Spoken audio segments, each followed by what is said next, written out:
These days, crossovers, SUVs, and trucks seem to dominate the automotive market. So when a new sedan hits the market, people take notice. People like Harvey Briggs. This time we're going behind the wheel in the all-new 2021 Acura TLX. Acura TLX. Now this we've seen before, but not like this. Not like this. This is all new from the ground up. No more sharing parts with the Honda Accord. The new TLX reflects Acura's push to return to what it calls precision-crafted performance. And this car, Harvey says, is the perfect example of that. This is all new styling again. They've taken the cues that they've been building with the RDX first. That was their volume car, and they've started to bring everything into this. You've got really nice sculpting on the hood. It looks good from behind the wheel.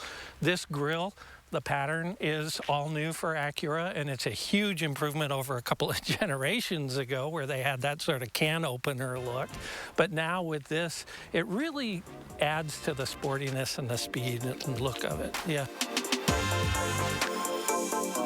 The base TLX comes in about $38,000. It's front-wheel drive.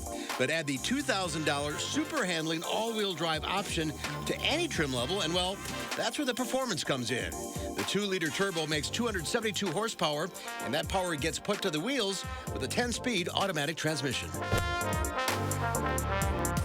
It has multiple modes, so you can go from comfort to normal to sport, and you've got sport shifting set up here with these paddle shifters.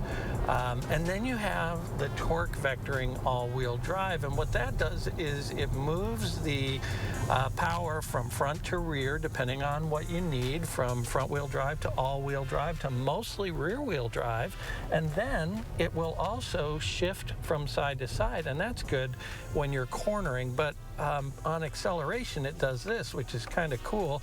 It moves the power mostly to the rear wheels, which really helps with you know, that acceleration 0 to 60. So it's surprisingly quick. Styling? Check. Performance? Check. Interior? Check. Harvey was impressed, especially in our top-of-the-line advanced trim test car, which sells for around $49,000. The TLX, especially with this advanced package, really reaches that premium level in a way that I don't think Acuras have really done before. The seats have a great design to them, nice piping, they're heated, they're ventilated, they have all the adjustments that you want. You've got really nice trim bits in here with the wood and the leather and the bright work as well. Harvey says the biggest aha moments for him with the TLX are how good this 2-liter engine really is and the overall handling and solid feel of the vehicle.